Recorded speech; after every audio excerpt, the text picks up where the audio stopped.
Cesar, Nico, bumangon na kayo. May pandesal na sa hapag. Kumain na kayo. Si Cesar, ang panganay sa magkapatid, ang unang nagising. Kinusot niya ang kanyang mga mata. Nakita niya ang kanilang ina na bagong ligo at bihis. Tiyak na pupunta na ito sa trabaho.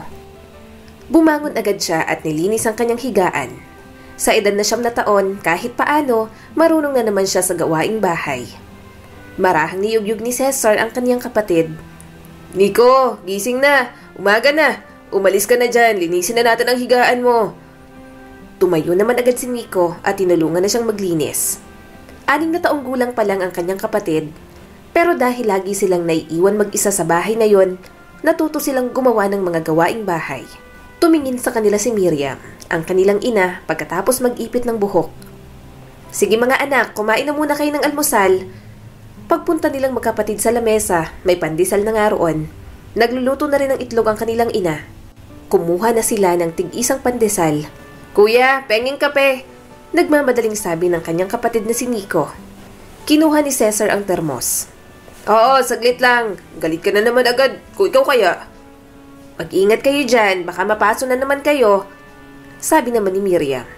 Nilagay nito sa lamesa ang mga plato na may lamang itlog at pandesal sa harap nila. Sabik na nagunahan sina Cesar at Nico. Hindi kasi sila kumain kagabi, kaya labis ang kanilang gutom pagsapit ng umaga. Habang kumakain sila, may huling pandesal na natira. May pilyong ngising inabot ni Nico yon. Hinampas naman agad ni Cesar ang kamay ng kanyang kapatid. Akin yan, 3 pandesal na ang nakain mo. Tutol ni Cesar, bahagyang tumaas ang boses. Sumimangot naman ang kanyang bunsong kapatid. Pero nagugutom pa rin ako, kuya. Pumagit na agad si Miriam. Sobra ng isa yan. Cesar, ano ka ba naman? Panganay ka. Magpalamang ka dyan sa kapatid mo. Masama ang loob na hinati ni Cesar ang pandesal para sa kanilang dalawa. Hindi niya maintindihan kung bakit kailangan niyang palaging magpalamang sa kanyang kapatid. Nagugutom din naman siya. Kulang din sa kanya ang kanyang kinakain. Nang matapos ang almusal, kinuha na ni Miriam ang bag nito. Hinalikan nito ang kanilang mga noo. Palagi yung ginagawa ng kanilang ina tuwing umuuwi at umaalis ito. Magpakabait kayo, okay? May iniwan na akong ulam dyan sa basket. Ulam niyo hanggang gabi. Magsaing ka na lang, Cesar. Malambing na sabi ni Miriam. Tumango naman siya kaagad. Sige po, ako na pong bahala kay Nico at sa bahay. Bakasyon kaya walang pasok sa eskwelahan. Wala silang gagawin maghapon kundi ang maglaro lang. Medyo nasa loob ng kalamansian ang kanilang kubo, kaya si Nico lang talaga ang kanyang kalaro. Pinagbawalan din kasi sila ng kanilang ina na lumayo dahil baka kung saan pa sila mapadpad. Nagtatrabaho si Miriam sa bayan.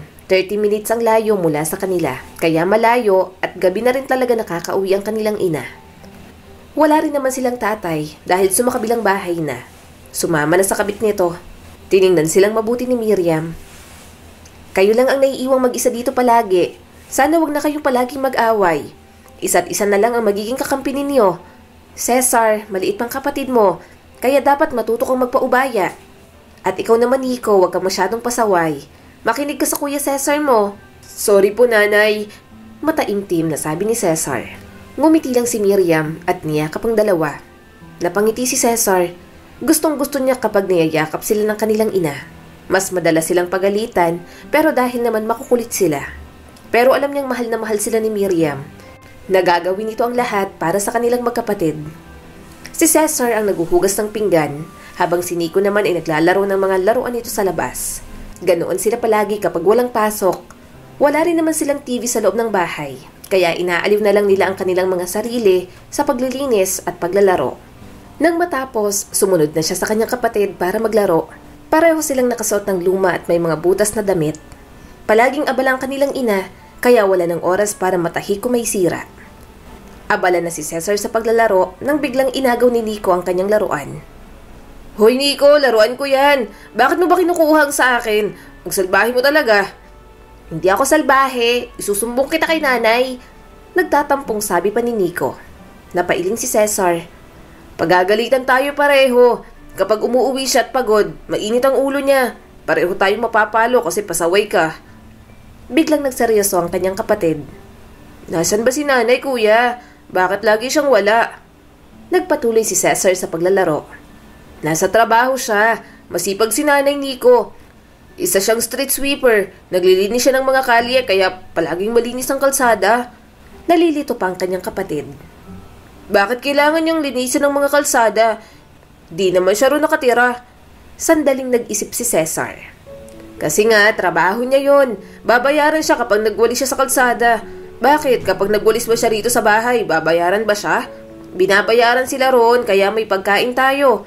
Kapag walang trabaho si nanay, wala tayong makakain katulad kagabi. Wala namang magbibigay sa atin ng pera ng ganun na lang.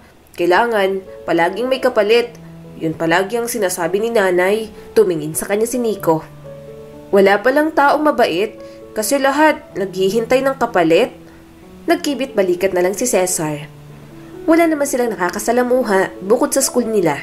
Hindi niya rin alam kung paano tingnan ng isang tao, kung mabait ba o hindi ang kanyang kaharap. Masyado pa siyang bata para maintindihan yon.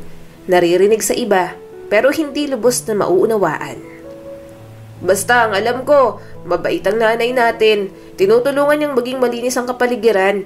At ginagawa niya yun para sa atin kasi mahal niya tayo, Nico. Bakas ang pag-aalala sa mukha ng kanyang kapatid. Pero kailan siya babalik? Dapat hindi niya tayo iniiwan. Kapag bata, dapat laging may kasama, di ba? Bumuntong hininga si Cesar. Maya-maya, uuwi na rin yun. Mas okay nang wala tayong kasama kaysa kay tatay tayo maiwan. Kahit wala pang ibang babae si tatay, nakakalimutan naman niya tayong pakainin kapag nandito sa bahay.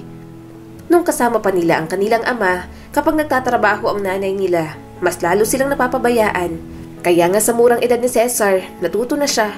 Sinikap niyang matuto para sa kanilang dalawa ni Nico. Kuya, kapag lumaki na ako, magpaparami ako ng pera para hindi na umaalis ng bahay si nanay para kumita ng pera, di ba? Inosenteng sabi ni Nico na parang ganoon kadali iyon. Mahina siyang tumawa. Kaya dapat mag-aral kang mabuti para magkaroon ka ng maraming pera. Yon palagi ang tinatanim ni Miriam sa mga utak nila. Ayos lang na maghirap basta makapagtapos sila ng pag-aaral. Hindi sila mayaman, kaya yun lang ang tanging sandatang mahahawakan nila kapag sumabak na sila sa realidad ng mundo. Pagsapit ng tanghali, nagpasya si Cesar na magsaing na para sa kanyang sarili at kay Nico. Kinuha niyang tig-isang pritong mga isda at tinakpan ng mga natira. Tahimik silang kumain. Ganun na lang palagi ang cycle ng kanilang buhay at kinakaya naman nila yon. Pero ang hindi nila alam, magiging simula na pala ang sandaling yon ng panibagong takbo ng kanilang mga buhay. Sa kabilang banda, nagsimula na si Miriam sa kanyang trabaho. Nasa bahay pa lang siya kaninang umaga, sobrang sama na ng kanyang pakiramdam. Hilong-hilo siya at pinagpapawisan ng malamig. Hindi niya nga kinain ng maayos ang kanyang almusal. Oh, Miriam, ayos ka lang ba? Namumutla ka. Mamahinga ka muna kaya. Sobrang init pa naman ang panahon. Sabi sa kanya ni Aling Merly. Huminga siya ng malalim at pumunta sa ilalim ng puno. Sobrang init nga ng panahon, pero hindi naman siya pwedeng tumigil. May kailangan pa siyang intindihin na 2 anak. Magandang umaga po, Aling Merly. May benta na po ba kayo? Bati ni Miriam sa matandang tindera. Pinunasan niyang pawis sa kanyang noo. Magandang umaga rin. Wala pa nga eh. Ang hina palagi ng benta. Ang dami pang gastusin. Umiiling, nasabi ni Aling Merly. Maya-maya, inabot nito sa kanya ang tubig at 2 biskwit. Oh, kumain ka muna. Wala pa po kayong buena mano, Aling Merly. Umiling naman ito. Ayos lang, kumain ka, namumutla ka. Nagpapasalamat na tumango si Miriam. Umupo siya sa isang monoblock at kinain iyon. Nalibot niya ang paningin sa paligid. Kailangan niyang kumayod ng mabuti. Kaunti pa lang ang naiipon niya para sa susunod na pasukan ng mga bata. Nanginginig ang mga kamay. Maaga pa lang pero pagod na siya. Hirap na si Miriam pero lumalaban siya para sa kanyang mga anak. Habang kinakagat niyang biskwit, hindi sinasadyang lumipat ang kanyang tingin sa paparating na linya ng mga jeepney. Nakita niyang dating asawang si Diego. Nakaupo sa tapat ng manibela at tawa ng tawa kasama ang kabit nitong nakaupo sa tabi nito. Nadurog ang puso ni Miriam. Naaalala niya pa rin kung paano siya pinagpalit ni Diego sa kabit nito. Hindi man lang sila inisip mag-iina. Mabilis siyang umiwas ng tingin. Tinuon niya ang pansin sa biskwit na nasa kanyang kamay. Tumatakbo sa kanyang isip ang mga alaala na pilit niyang sinikap na ibaon. Ang mga away, ang mga luha, at sa huli, ang kanilang paghihiwalay. Ilang buwan pa lang ang nakakalipas mula nang makita niya si Diego kasama ang kabit nito. At tulad pa rin ng dati, makakapal pa rin ang mukha ng mga ito. "Oh, hindi ba't asawa mo yon?" tanong ni Aling Merly sa kanya. Bumuntong hininga si Miriam. "Hindi na po. Hiwalay na po kami ng tuluyan." "Ay nako, mabuti naman. Akala ko magtitiis ka pa dyan sa asawa mong manloloko. Lantaran kong mang babae," sabi pa ng ginang. Napatingin siya rito. "Iniisip ko lang naman po kasi noon yung mga bata. Pero napagtanto ko rin na hindi naman siya sobrang buti sa mga anak ko.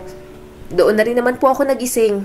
Mas gusto ko pa pong ako ang bumuhay sa mga bata kahit mahirap kaysa magtiis kay Diego." Tumango si Aling Merly. "Tama yan. Magandang desisyon. Kaya mo yan. Para sa mga anak mo magsikap ka." Mabuti na lang at umusad ang jeepney. Nakahinga ng maluwag si Miriam. Hindi niya na gustong isipin ang manloloko niyang asawa. Sa mga anak niya na lang ibubuhos ang kanyang atensyon. Bumalik na siya sa kanyang pagtatrabaho. Nakakain na siya pero masama pa rin ang kanyang pakiramdam. At bigla na lang siyang nahilo. Lumalabo ang paningin ni Miriam. Bahagya siyang natigilan. Hawak ang walis bilang suporta. Pilit niyang binabawi ang kanyang balanse. Napansin ni Aling Merly ang kanyang kilos. "Miriam, okay ka lang ba?" Sinubukan ni Miriam na tumango pero hindi niya na nagawa iyon. Sinapo niya ang kanyang dibdib at hindi makahinga. Maya-maya, tuluyan na siyang nawala ng malay. Samantala, kumakain ng hapunan sina Cesar at Nico. Walang humpay na bumuhos ang malakas na ulan sa labas ng kanilang bahay kubo. Hindi pa rin umuuwi ang kanilang ina. "Baka naabutan na si nanay sa ulan," sabi ni Cesar habang kumakain sila. Tumingin sa kanyang kapatid. "Kuya, uuwi kaya agad si nanay?" Umiling si Cesar. "Hindi ko alam. Babalik raw siya bago maghapunan. Pero gabi na wala pa rin siya. 'Di ba, pagwawalis ang trabaho niya, sabi ng mga matatanda, bawal na raw magwalis sa gabi." Inosenteng sabi pa ni Nico. Nagkibit balikat si Cesar. "Ewan ko, hindi naman umuwi ng sobrang gabi si nanay. Dumarating siya kapag kumakain na tayo o kaya malapit na tayong matulog." Nagpatuloy sila sa pagkain. Gayunpaman, ramdam ni Cesar na hindi mapakali ang kanyang kapatid. Ganoon din naman ang kanyang nararamdaman, pero sa kanilang dalawa, mas kalmado siya. "Kuya Cesar, paano kung may nangyari sa kanya?" tanong ni Nico. Kumunot ang kanyang noo. "Ano namang mangyayari kay nanay? Huwag kang mag-alala, Nico, uuwi din si nanay. Baka naipit lang sa traffic. Marami kasing sasakyan doon, hindi na magkasya sa kalsada. 'Di ba? Nung kasama pa natin si tatay at sinasama niya tayo sa biyahe, laging may traffic." Tumango si Nico. "Oo, hindi na kaya babalik si tatay?" Hindi rin alam ni Cesar yon, basta pagkatapos ng isang malalang away, paggising nila, wala nang kanilang amang si Diego. Hindi niya alam kung babalik pa ba ito. Ang alam niya lang, masama ang ginawa nitong panloloko sa kanilang inang si Miriam. "Hindi ko alam kung babalik pa si tatay, pero sinaktan niya si nanay. Kasi dapat ang tatay, isang nanay lang ang minamahal. Kaso si tatay nagmahal ng ibang babae." Paliwanag niya kay Nico, kahit siya'y hindi rin lubos na naiintindihan iyon. "Ang tagal ni nanay, sana umuwi na siya." Kinuha ni Cesar ang pinagkainan nito. "Maghintay pa tayo ng kaunti, siguradong uuwi na rin yung kaagad." Tumango si Nico ngunit nanginginig ang ibabang labi. Parang kaunti na lang, iiyak ng kapatid niya. Pinigilan lang nito dahil alam ni Nico na magagalit siya. Takot kasi sa kulog at kidlat ang kanyang bunsong kapatid. Napakapit tuloy kay Cesar si Nico habang naghuhugas ng plato. "Nico, parang ewan naman. Hindi ka naman aanuhin ng kulog at kidlat na yan." Muntik pang magdabog ang kanyang kapatid. Ayoko nga. Takot nga ako. Nasaan na ba si nanay?" Napatingin muli si Cesar sa orasan. Malapit ng oras ng pagtulog at hindi pa rin umuuwi ang kanilang ina. Nag-aalala na siya pero hindi niya pinakita kay Nico yon. "Maghanda na tayo para matulog. Tatabi ako sa iyo para hindi ka matakot," sabi ni Cesar na bahagyang umiti. Tiningnan siya ni Nico. "Hindi ka naman marunong magpatulog.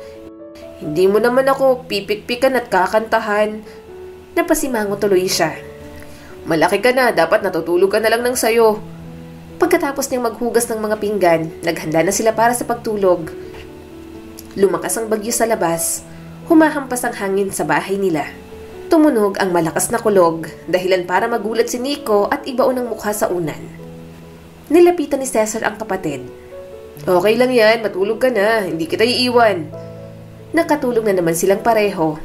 Yun nga lang, nagising sila nang makarinig ng malalakas na kalabog. Umupo sa kama si Cesar.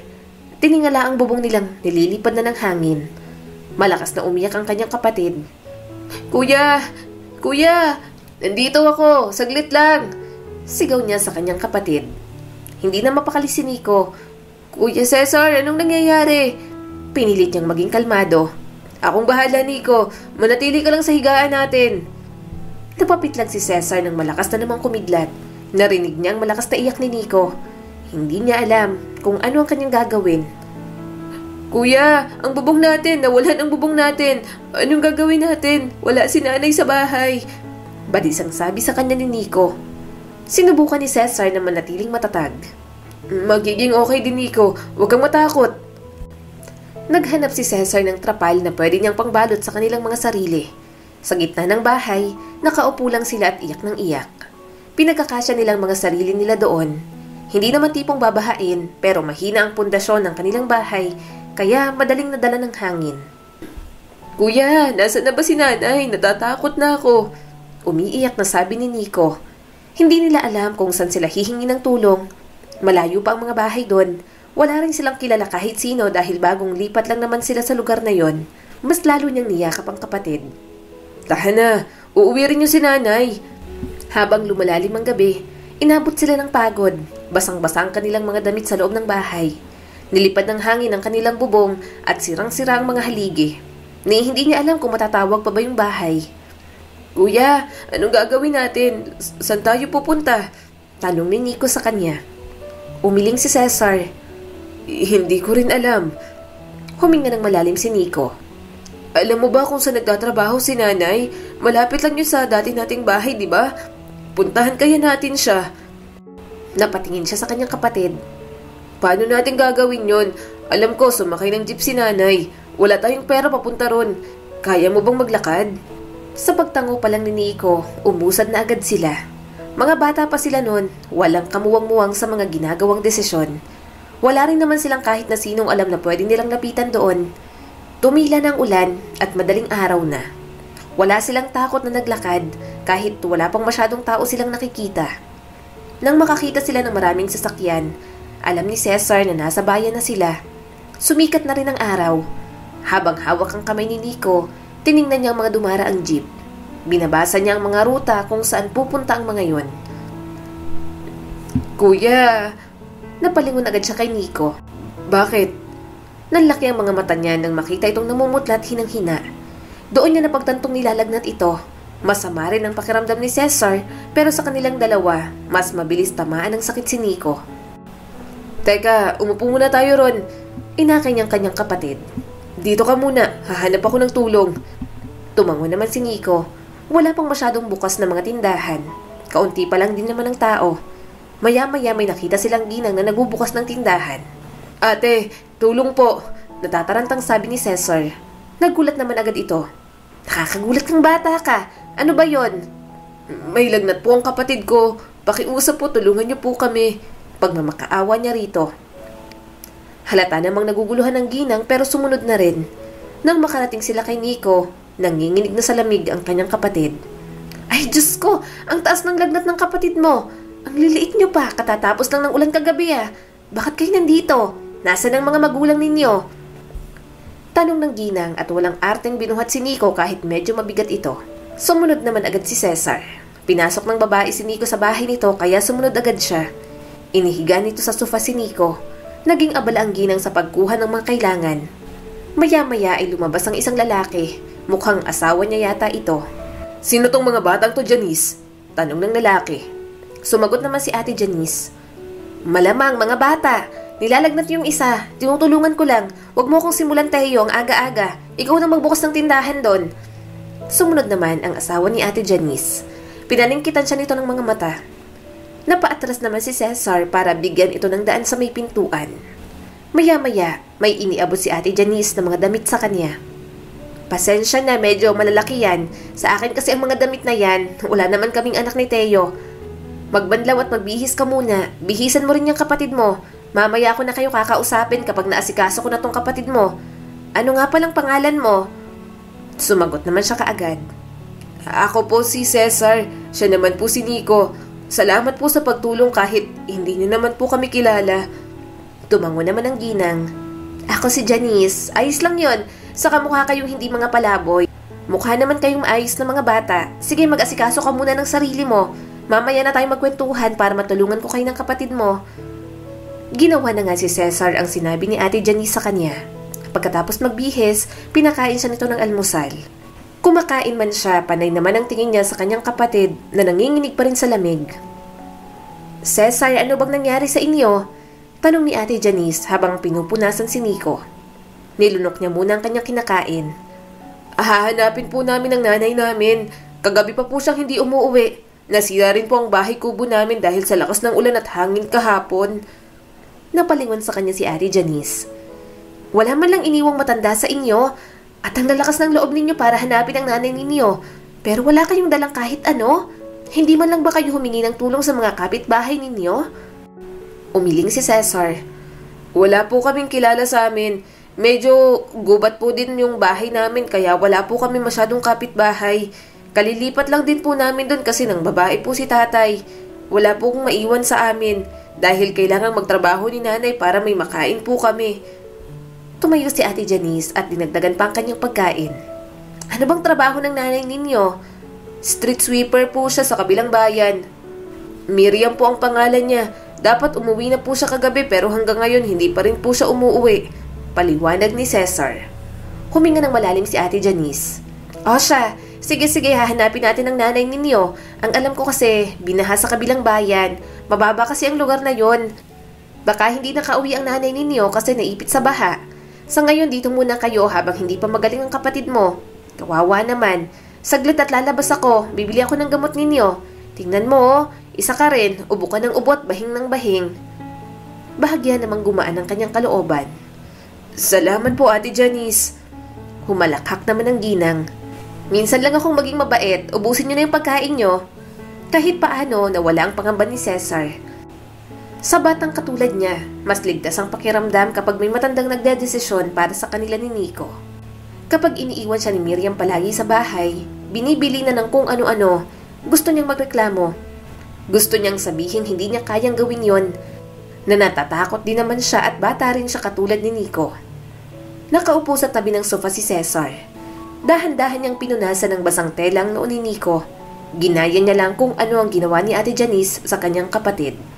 Ano ang pakiramdam mo ngayon, Nico? Mahinang tanong ni Cesar. Namumungay ang mga mata ng kanyang kapatid. Ang init pa rin ang pakiramdam ko, kuya.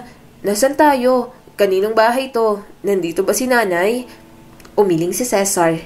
Hindi pa, Nico. Hindi pa tayo nakakapunta sa kabilang bayan. Hindi pa natin nakikita si nanay. Humingi ako ng tulong tapos tinulungan tayo ni Ate Janice. Hinayaan niya tayong manatili dito hanggang sa maging okay ang pakiramdam mo. Sabi niya rin, tutulungan niya tayong hanapin si nanay. Kinuha ni Cesar ang isang mangkok na may lamang lugaw. Ang bait niya nga pinagluto niya tayo ng pagkain at ibinili ng gamot. Kumain ka na. Tayo lang ang nandito kasi abala sila sa tindahan nila. Kumain ka na para makainom ka na ng gamot. Napaubo si Nico at bahagyang umupo. Hinahanap kaya tayo ni nanay? Hindi pa ni Cesar ang mainit na lugaw para sa kanyang kapatid. Siyempre naman, hahanapin tayo ni nanay dahil mahal na mahal niya tayo. Nanginginig ang mga labi ni Nico. Miss ko na agad si nanay, natatakot ako kapag wala siya sa tabi natin, kuya. Ibinabasag din ni Cesar ang kutsara. Ako rin naman, Nico, pero sinabi niya sa akin na alagaan ka kaya yun ang ginagawa ko. Hindi mo kailangang matakot dahil nandito naman ako. Kumain ka na para lumakas ka. Paano natin hahanapin si nanay kung mahina ka? Kumain na nga si Nico. Tipid siyang napangiti. Mas gugustuhin niya pang nag-aaway sila ng masigla ito kaysa mabait nga sa kanya pero may sakit naman. Kahit madalas siyang napipikon at naiinis sa kapatid, mahal na mahal niya pa rin naman ito. Sige na, ubusin mo na to. Saad niya sa kanyang kapatid. Napaubo pa ulit si Nico. Wala akong masyadong naaamoy pero mukhang masarap. Napangiti naman si Cesar. Kaya nga sabi ko sa'yo, kumain ka na. Siguradong magpapagaan sa pakiramdam mo kapag kumain ka. Pwede mo ba akong kwentuhan, kuya? Biglang hirit ni Nico. Napakamot naman siya sa buhok. Wala akong alam dyan. Ginagawa mo naman akong sinanay. Lumipas ang 3 araw, medyo gumaling na nga si Nico. At sa mga nagdaang panahon na yon, hinanap nga ni Ate Janice ang kanilang ina. Pero nahirapan itong makita si Miriam. Ang hirap kapag di mo masyadong alam ang hinahanap mo. Siguro dahil wala pa rin kami masyadong matanong. Abalang mga tao doon kasi nga binaha. Pero bukas susubukan ulit natin. Isasama ko na kayo. Ayos na bang pakiramdam ninyong dalawa? Tanong sa kanila ni Ate Janice. Tumango naman si Nico. Opo, okay na po kami ni Kuya. Napangiti si Cesar. Maraming salamat po talaga sa pagpapatira sa amin dito ng ilang araw. Laking pasasalamat po namin sa inyo. Kahit hindi niyo po kami kilala, tinulungan niyo pa rin po kami. Tumango naman ang babae. Kawawa naman kayo kung hindi ko kayo tutulungan, di ba? Saka masaya kung makatulong ako, lalo pat sa mga batang katulad ninyo. Kaya naman, kinagabihan, magkatabi silang natulog. Sa sobrang excited nila, parang ayaw nilang matulog. Gusto na talaga nilang makita si Miriam. Kuya, magagalit ba si nanay sa atin? Tanong sa kanya ni Nico. Umiling si Cesar. Hindi naman siguro. Nasira naman ang bahay natin dahil sa bagyo. At hindi naman siya umuwi. Kaya matutuwa sa atin si nanay na makita tayo. Mahal niya kaya tayo kaysa sa lahat. Ayaw ni Cesar na nag-aalala ng gano'n ng kanyang kapatid. Naniniwala siyang makikita nila si Miriam na magiging okay na ulit ang lahat. Kinabukasan, hinanap na nga nila si Miriam. Maputik pa nga sa daan. At ang ibang tao, naglilimas pa ng tubig. Nagtanong-tanong sila sa isang lugar na alam ni Cesar kung saan nagtatrabaho ang kanilang ina. Hanggang ang isang matandang babae ang kanilang nakausap. Ah, si Miriam? Naku, hindi nyo ba alam? Sinugod yun sa ospital. Nahimatay na lang bigla sa trabaho. Sabi ni Aling Merly sa kanila. Bumaha agad ang pag-alala kay Cesar. Tiningnan niya ang kanyang kapatid na walang ideya sa lahat. Alam niyang napupunta lang ang isang tao sa ospital kapag may sakit. Kaya nang makarating sila sa ospital na sinabi nito kung saan, tinanong agad ni Ate Janice ang tungkol kay Miriam. Nakaupo lang sila sa mga upuan doon habang hinihintay ang ginang. Nanginginig ang boses na nagsalita si Cesar. Nico, kaunti na lang. Makikita din natin si nanay. Huwag ka na masyadong malikot. Dito ka na lang. Marahang tumango ang kanyang kapatid. Magiging okay na ba si nanay? Makakasama ba ulit natin siya? Napalunok si Cesar. Ewan ko Nico, pero nandito si Ate Janice para tulungan tayong malaman. Hindi kasi tayo papansinin kapag tayo ang nagtanong. Mas lalong nalungkot si Nico. Bakit kaya umalis si nanay? Galit ba siya sa atin? Umiling agad si Cesar. Hindi Nico, hindi galit sa atin si nanay. Sabi ni Aling Merly kanina na himatay daw si nanay. Baka may masakit lang sa kanya. Maya-maya ay dumating na nga si Ate Janice. Bakas ang lungkot sa mga mata nito habang sinasabi nito ang masamang balita tungkol sa kanilang ina. Tuloy-tuloy na bumuhos agad ang luha nilang magkapatid. Huminga ng malalim si Ate Janice. Wala nang nanay ninyo. Pasensya na kayo. Pero namatay na siya. Kaya hindi na siya nakauwi sa inyo. Pinilig ni Nico ang ulo. Tumulo ang mga luha sa pisngi. Hindi kuya, hindi pwedeng wala si nanay. Hindi kuya, hindi pwedeng wala si nanay. Uuwi na raw siya. Pumatak ang isang butil na luha sa mga mata ni Cesar. Hindi po totoo yan. Hindi po kami iiwan ni nanay katulad po ng sinasabi ninyo. Bakas ang awa sa mga mata ni Ate Janice. Nahimatay ang nanay ninyo habang nagtatrabaho Nico. Inatake siya sa puso at ang katawan niya. Hindi ko maintindihan. Kaya sila kailangan nilang gawin ng isang bagay dito. Nanlaki ang mga mata ni Cesar. Ano pong ibig niyong sabihin Ate Janice? Nasaan na si nanay? Huminga ng malalim si Ate Janice, parang sinusubukang hanapin ang mga tamang salita. Dinala nilang bangkay ng nanay ninyo sa isang lugar sa ospital. Binenta sa mga estudyante para pag-aralan kasi nga hindi kayang tubusin ang bangkay dito sa ospital. Umiling si Cesar. Hindi, gusto po naming makita si nanay. Kailangan niya po kami. Hinahanap po namin siya. Iyak lang ng iyak si Nico. Walang maintindihan ang mura nilang isipan sa lahat ng nangyayari. Gayunpaman, alam nilang pareho na simula ng araw na yon, hindi na nila muling makakapiling si Miriam. Bumagsak sa mga bisig ni Cesar ang kanyang kapatid. Gusto ko si nanay, kuya. Gusto ko si nanay.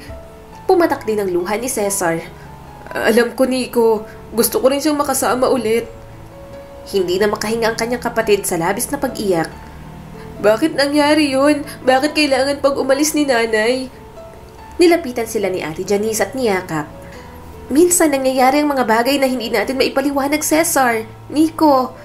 Pero magkasama kayo, gawin yung lakas ng isa't isa. Matagal silang umiiyak ng ganoon.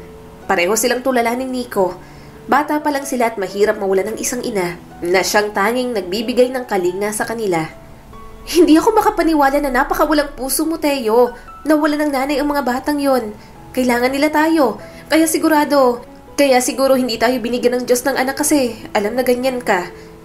Nanginginig sa galit ang boses na sabi ni Janice. Umiling si Teo. Hindi natin sila responsibilidad, Janice. Halos hindi natin kayang magkaroon ng anak.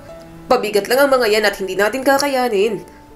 Mga bata sila, Teo. Naulila na lang sila. Paano mo sila tatalikuran? Basag ang boses ni Janice. Nakakuyom ang mga kamay ni Cesar sa kanyang tagiliran. Ibinalik niya ang tingin sa hallway kung saan nakahiga ang kanyang nakababatang kapatid na si Nico. Wala silang ibang mapupuntahan, pero hindi sila pwedeng magpalaboy-laboy. Kaya gagawin ni Cesar ang lahat, mahanap lang ang kanilang amang si Diego. Alam mong hindi natin kayang gastusin lalo na ngayon, Janice. Pinansyal, emosyonal, hindi talaga pwede. Sabi pa ng asawa nito. Pero anong tama? Wala silang pamilya. Nakakaawa naman sila. Kailangan nila tayo. Nagmamakaawang boses ni Janice. Tiningnan mabuti ni Teo yung asawa nito. Hindi natin sila pamilya. Hindi natin kayang tanggapin ang mga batang yan na basta na lang dumating sa atin. Nadurog ang puso ni Cesar. Tama sila. Naligaw lang sila ngayon na anod sa mundong biglang naging malamig at walang patawad. Tumulo ang luha sa kanyang mga mata, ngunit pinilit ang sarili na maging malakas para sa kapakanan ni Nico. Huminga ng malalim si Cesar. Lumapit siya sa mag-asawa. Pinaalam niya ang presensya niya sa mga ito. Lumingon sa kanya sina Janice at Teo. Nagulat ang ginang nang makita siya. Cesar? Panimula ni Janice, nanginginig ang boses. Ayos lang po. Narinig ko pong sinasabi ninyo. Okay lang po, naiwan niyo po kami dito, Ate Janice. Mahinang sabi ni Cesar. Hindi Cesar, hindi namin sinasadya. Sumugod si Janice sa kanyang tabi. Ayos lang po talaga. Naiintindihan po namin. Hindi mo po kami responsibilidad kaya hindi niyo po kailangan gawin to. Maraming salamat po sa lahat ng tulong. Ibinukan Teo ang bibig nito pero walang salitang lumabas. Napaiwas ito ng tingin. Naiintindihan niya naman ang desisyon ng lalaki. Bumalik si Cesar kay Janice. Pinilit ang maliit at malungkot ng ngiti. Salamat po sa lahat ng ginawa mo po para sa amin. Pero kaya na po namin ni Nico. Inabot ni Janice si Cesar. San kayo pupunta kung ganon? Umatras siya mula sa pagkakahawak nito. Hahanapin po namin ang tatay namin. Sige po, uwi na po kayo. Kaya na po namin. May kinuhang pera si Janice sa wallet nito. Tanggapin niyo to. Pambili niyo ng pagkain kapag nagutom kayo. Kung mayaman lang ako, hindi ko kayo iiwan ng ganito. Tumango na lang si Cesar. Masaya siyang nakatagpo siya ng mabait na tao katulad ni Ate Janice. Naglakad na siya palayo. Nang bumalik si Cesar sa tabi ni Nico, pinilit niyang alisin ang sakit sa dibdib. Kailangan niyang maging malakas para kay Nico, para sa sarili niya. Sila'y nag-iisa na ngayon at kailangan nilang mabuhay. Wala silang ibang pagpipilian. At habang nakaupo siya sa tabi ni Nico, pinapanood ang kapatid na natutulog, alam ni Cesar na sa kaloob-looban niya na anuman ang susunod na mangyayari, haharapin nila yon ng magkasama. Dahil yun ang ginagawa ng pamilya, aalagaan nilang isa't isa, anuman ang mangyari. Lumipas ang mga araw, nanatili sila sa lansangan, naubos na rin ang kanilang pera.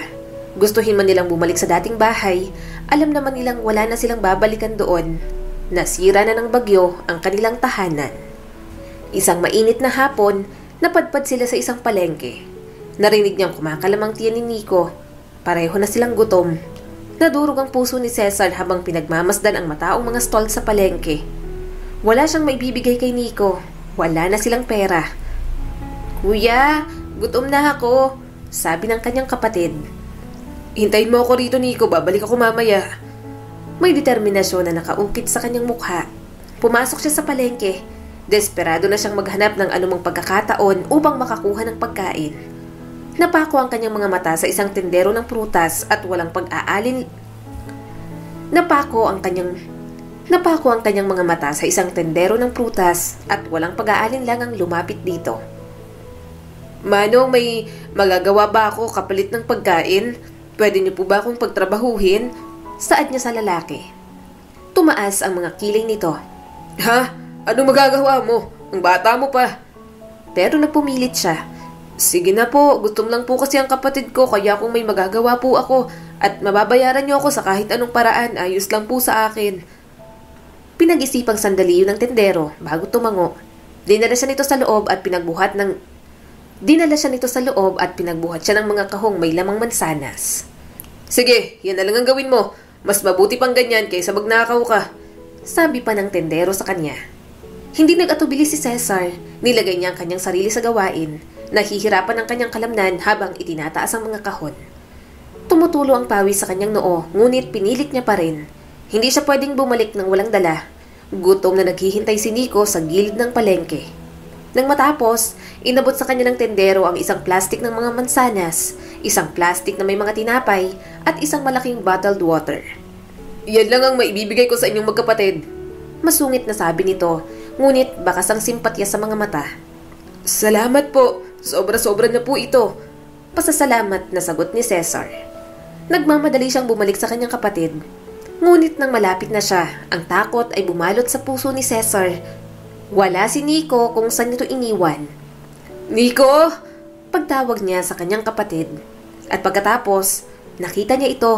Naglalakad si Nico sa tabi ng isang matangkad na lalaki. Hindi naman nila kilala yon ng kanyang kapatid. Walang pagdadalawang isip, tumakbo siya patungo sa mga ito. Nico! Desperado niyang sigaw. Umalingaw-ngaw ang boses sa palengke. Lumingon si Nico. Nanlaki ang mga mata sa gulat at ginhawa. Kuya! Ano bang problema mo? Sambit ng lalaki. Mahigpit ang kamay sa balikat ni Nico. Hindi pinansin ni Cesar ang lalaki at mahigpit na hinawakan ang kamay ni Nico. Kailangan na nating umalis. Ngayon na! Nakuha nilang atensyon ng mga tao sa pagsigaw niya kanina. May mga taong nakikiosyoso na rin. Nararamdaman na siguro ng mga itong may mali sa kanila. Nagdilim ang ekspresyon ng lalaki. Hinila nito si Nico. Ngunit mabilis na nag-react si Cesar. Hinila niya si Nico sa isang makipot na iskinita na katabi ng mga stall sa palengke. Tumakbo sila ng mabilis hanggat kaya nila, hanggang sa makarating sila sa dulo ng eskinita at dumiretso sa isang liblib na sulok. Hingal na hingal at nanginginig, idiniin ni Cesar ang sarili sa magaspang na pader. Hinila niya palapit sa kanya si Nico. Bakit ka sumama ron? Hindi mo nga kilala yun eh. Sermon niya sa kapatid. Tumulo ang mga luha ni Nico. Sorry kuya, sabi niya kasi kilala niya daw si tatay. Dadalhin niya raw tayo kay tatay. Bumuntong hininga si Cesar. Ayos ka lang ba? Tumahan ka na nga. Natatakot ako, Kuya Cesar. Pag-amin nito sa kanya, niyakap niya ng mahigpit ang kapatid. Nandito na ako, Nico. Hindi ko hayaang kunin ka ng kahit na sino. Kumain na muna tayo. May dala na akong pagkain para sa atin. Nanatili silang nakatago sa iskinita. Doon nila kinain ang mga pagkain pinagtrabahuhan niya. Hindi alam ni Cesar kung hanggang kailan sila magiging ganoon, pero sisikapin niyang maging matatag para sa kanyang kapatid. Kailangan nating maglakad ulit. Maghanap tayo ng mas ligtas na lugar para makapagpahinga. Mahinang sabi ni Cesar. Tumango si Nico. Kumapit ito sa kanyang kamay. Nakatakas na sila sa panganib sa pagkakataong yon. Ngunit alam ni Cesar na hindi sila sigurado sa mga hakbang na kanilang ginagawa. Gayunpaman, habang nasa tabi niya si Nico, haharapin nila ang anumang pagsubok na dumating sa kanila. Anong ginagawa natin dito, kuya? Napalingon si Cesar sa kanyang kapatid. Aabangan nating dumaan ang jeep ni tatay. Magkasamang nakaupo sina Cesar at Nico sa isang waiting shed sa tabi ng maalikabok na kalsada. Bakas ang pagod sa mga mukha nila. Para sa murang edad, ang mga ganoong pinagdadaanan parang imposibleng kayanin nila pareho. Maya-maya, may dumang isang jeep. Bumilis ang tibok ng puso ni Cesar. Hinawakan niya ng mahigpit ang kamay ni Nico. Tumayo sila kaagad. Nakatutok ang mga mata nila sa maalikabok na daanan. Itinuro agad ni Cesar ang kabilang daan.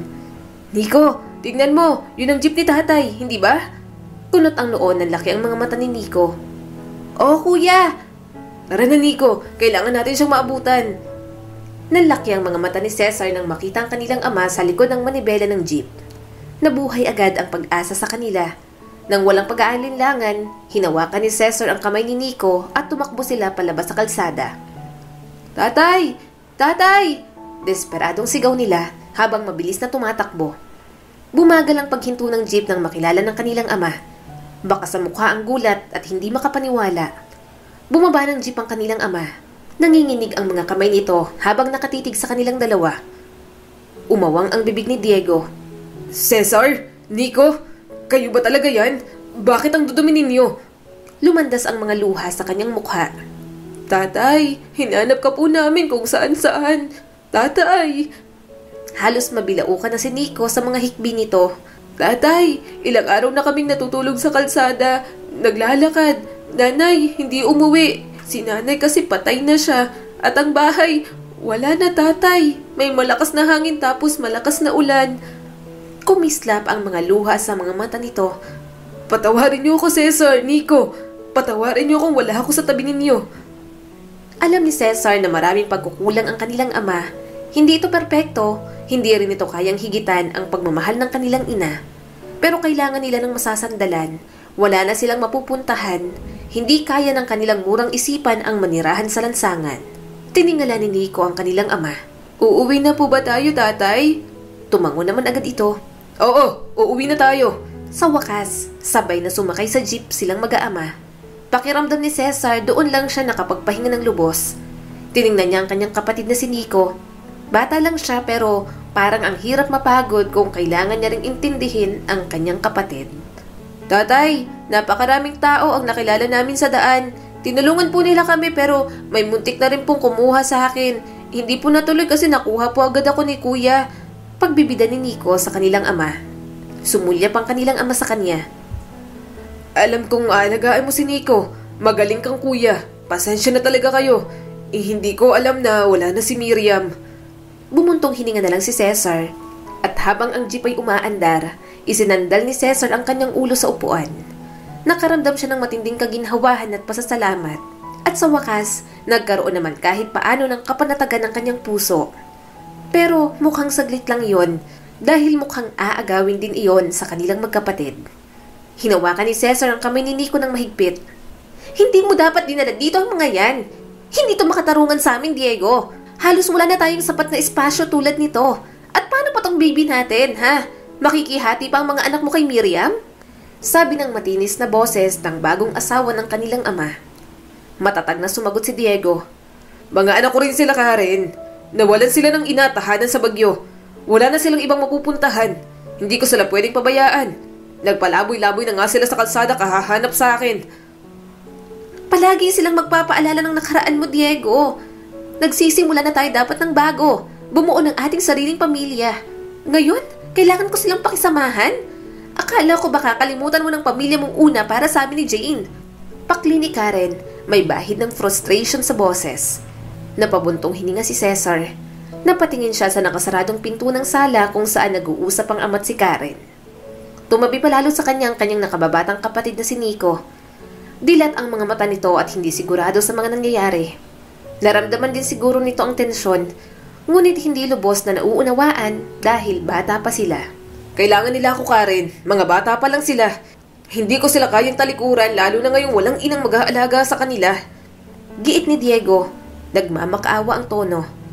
Huwag kang plastic, Diego. Nung kabit mo pa lang naman ako, pinabayaan mo rin namang maiwan mag-isa sa bahay ang mga anak mo. Para lang makipaglandian sa akin, di ba? Hindi lang sila bata, Diego. Pabigat sila. Halos wala na tayong sapat na pera para sa ating sarili. Magkano lang bang kita mo dyan sa pagiging driver mo? Sagot ni Karen, tumataas ng boses. Nakaramdam ng matinding galit si Cesar, ngunit pinagdikit niya ang kanyang mga labi.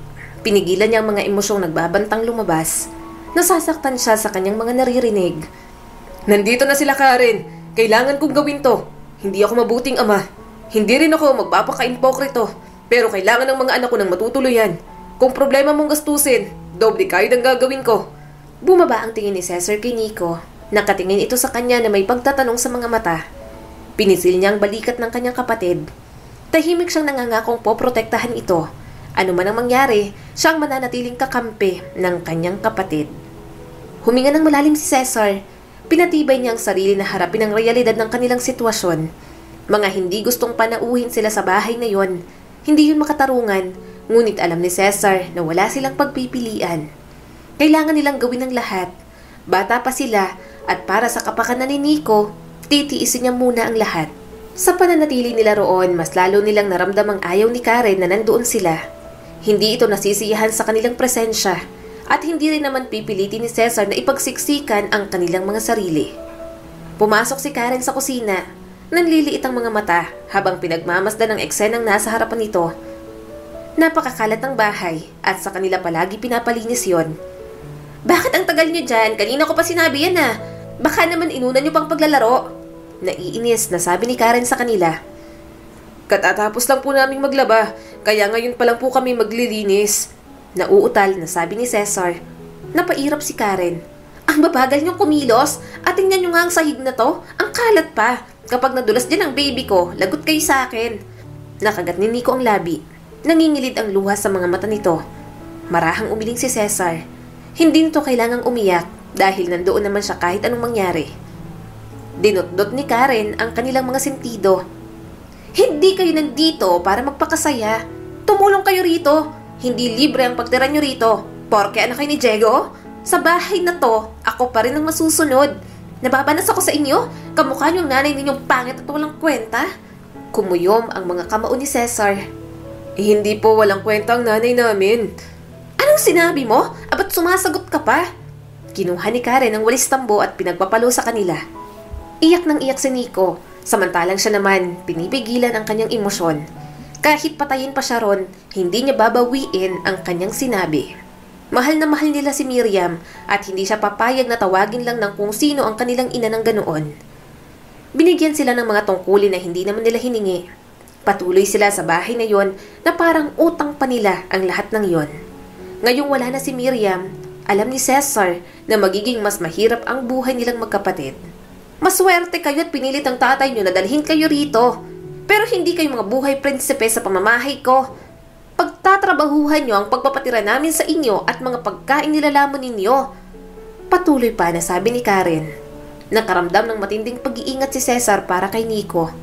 Nasa instinct niya na rin na protektahan ang kababatang kapatid mula sa masasakit na mga salita.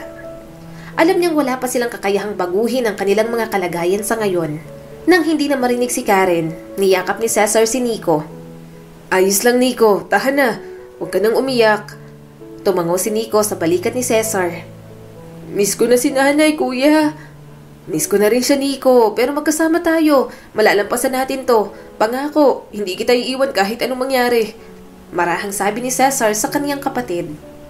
Kinagabihan, narinig ni Cesar ang kaniyang ama at si Karen na nag-uusap. Nung una, hindi niya pa masyadong maintindihan. Pero nang marinig niya ang pangalan ng kanyang ina, napukaw agad ang kanyang kuryosidad.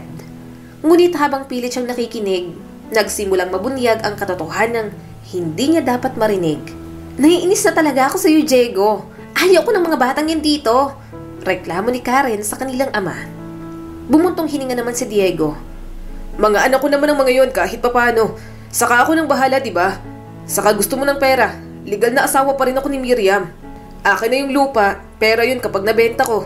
Maganda pang location kaya maraming magkakaroon ng interes. Papayag ba akong manatili at maging pabigat si Nico at Cesar dito kung wala silang pakinabang?